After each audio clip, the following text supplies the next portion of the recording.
tingin ko ang mas mabigat na problema na dapat malaman ng Pilipino is nag-hemorrhage ang country.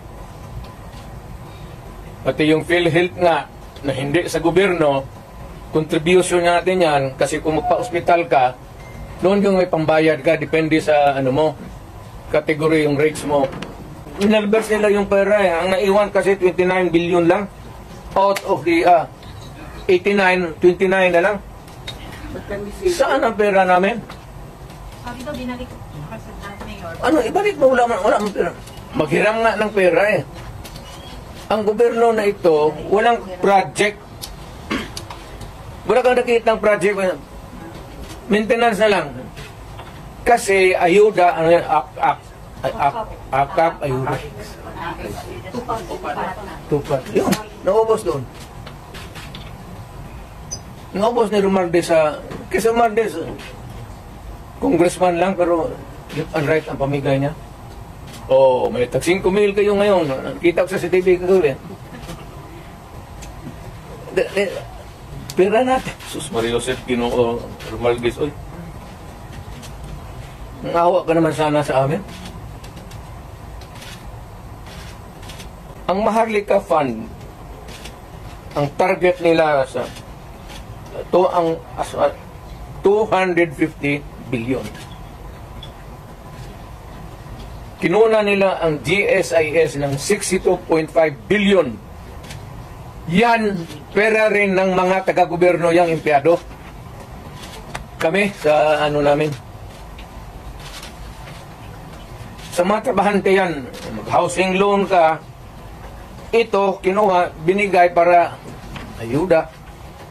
Ang mga membro na ito, hindi na makaloon, enrollment ng mga bata, mahirapan sila nito kasi magkakaroon ito ng anomaly sa flow ng ano.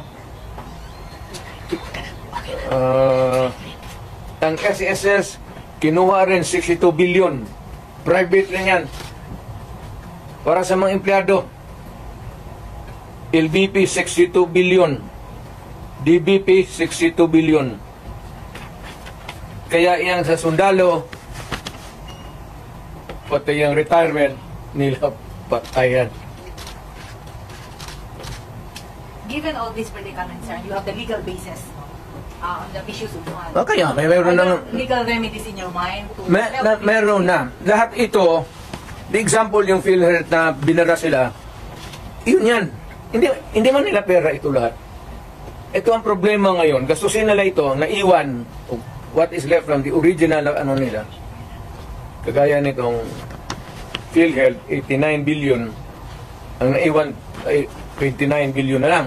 Kami nagtatanong, the right to be informed about the money that has been spent since then, and the right of redress of grievance kung nawala na. Kagaya nito, PhilHealth, contribution namin ito sa individual. Kayo, wala hindi sa PhilHealth. Tanungin ko kasi ngayon, saan yung pera ninyo ngayon? Ito ang naiwan na lang is out of the 89 billion, 29 na lang. So yung ang nawala nito, tanong ninyo saan yung pera ngayon? Saan yan? Saan ang pera niyan? Ayuda. Ano yung advice mo sa mga tao who are wanting and who needed to hear your voice, no? To bring back the people together? To all Filipinos now listening to me, punta kayo kay Marcos lahat. Tignan natin kung anong mangyari. Mga Pilipino, nakikiusap ako. Punta kayo kay Marcos, kaya wala, hindi kami nakipag-contest kay Marcos. Never. Wala kaming bilyon, trilyon na nakadeposito sa kung saan sa bangko. Kaya Inday, wala yun. Inday, kaya niya yan. Insignificant pa siya doon sa ano na, kasuhan man nila si Inday, di kasuhan nila. Hindi naman makulong yan. Hindi talaga mapakulong yan. Kasi patayin mo yan, Davao yan. Wala yan ako ano, I'm more concerned doon sa kaso ni Zulaika. Kasi she might have suffered a heart attack. Kasi yung pain sa likod, pag too severe, pag ang heart attack kasi the symptom can start sa yung masakit masyado tapos nagsusuka na. Heart attack yan. Hindi ko makain. Pero yung sa Congress, wala muna akong wala akong pag-usapan pa namin how not to, pinag-usapan namin ngayon Martin Delgra, pati ni Purma kami abogado, is how not to destroy a republic.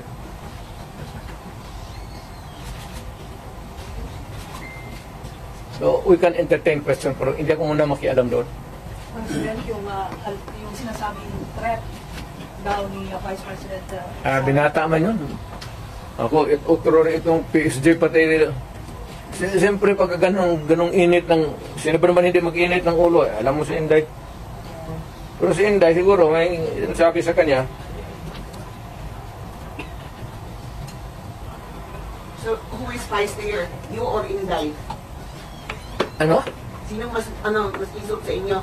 Ikaw o si Inday? Yun ako, isog, yung nang mag-movement ang isog. Isog yun. Kung retired na ako, sabi ko, wala na ako. So si Inday? Ako, I have full faith. Kaya niya yan. Anak ko yan kilala ko. Kaya yan. Pero, one thing is clear, yung direksyon ng administrasyon, doon talaga sa amin. So, ano ang magiging logical conclusion with everything that is happening now? Is BBM going to suffer the same fate as his father?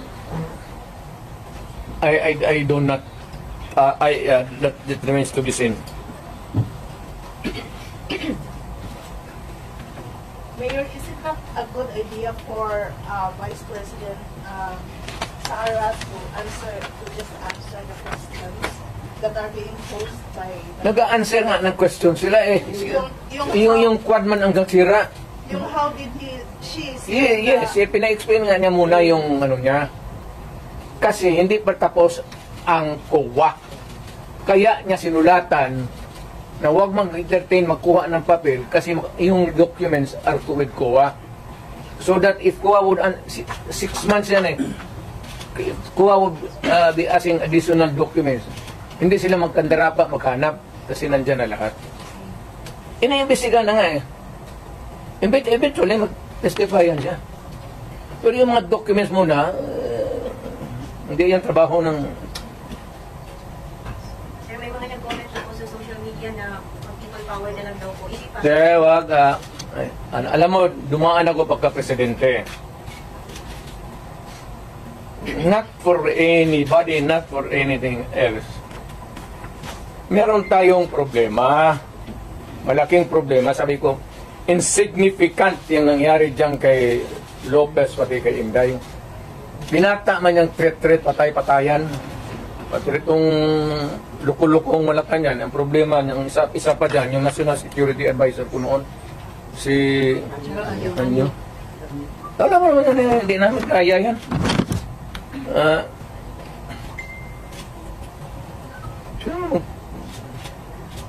Ang gusto nila ipalabas na palalabasin mayor na nagnakaw ng pera si Vice. Wala pa nga audit gusto na nila palabasin ganon.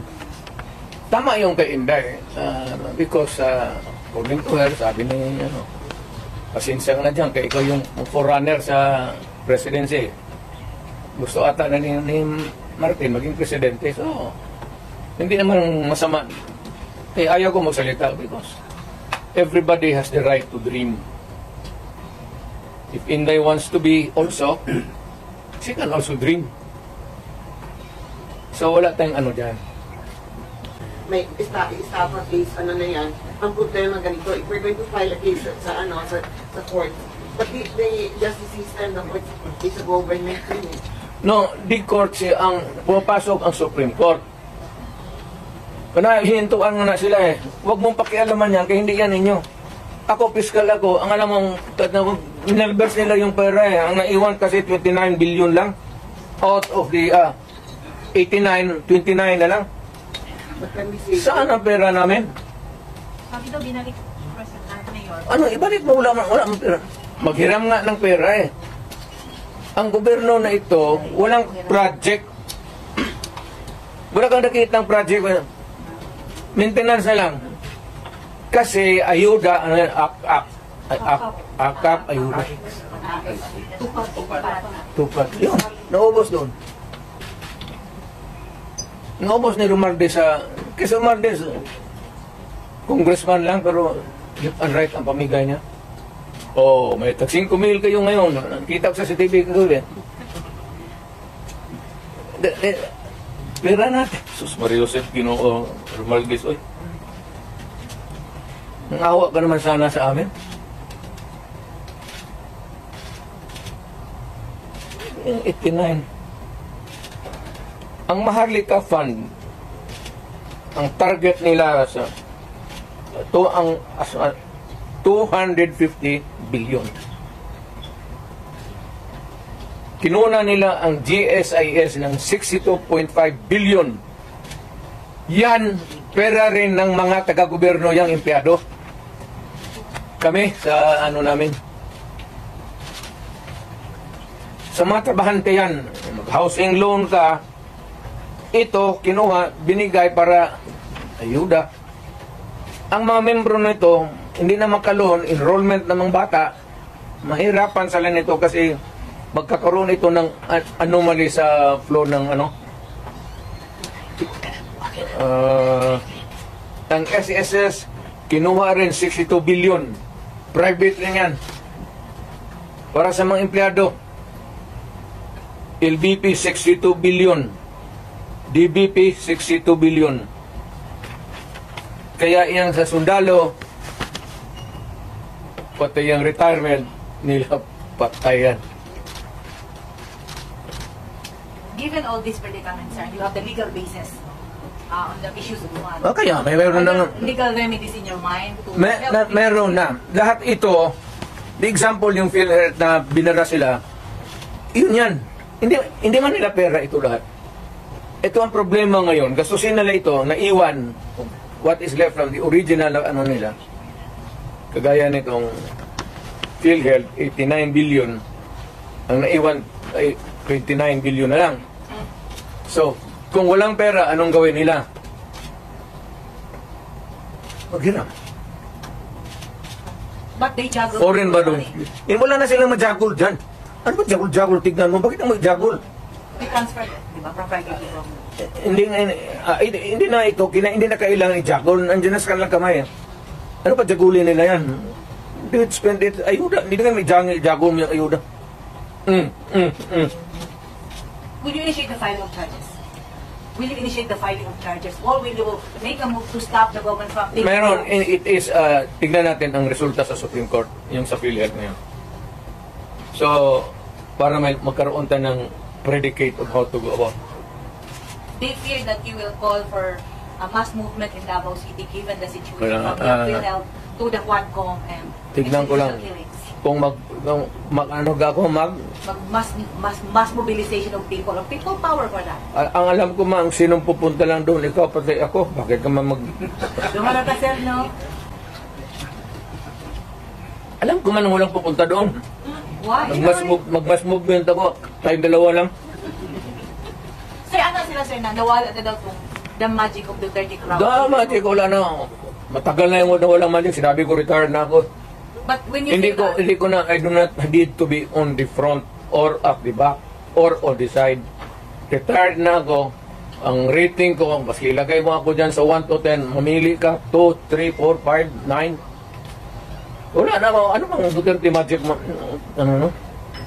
ikaw lang may Wala na ako. crowd, it's only your word that can compel people to come together and raise the common voice of Istorya lang yan, media, kaya ganun. Ganun ang ginawa ko noon, wala man lagi. Di ba? Okay. So when you say that, it's the other way around, no? the history of the Duterte leadership in Davao says, pag sinabi mo yan, iba yung nangyayari. Pag sinabi mo wala. Wala na. Ang tao, hindi na nakikinig sa akin yan. Kasi wala na akong power, matanda na ako. Nagkakay na ako, kaya the last time ako nagmotor, hindi ko na talaga kaya. 7 months ago, nagmotor ako uli.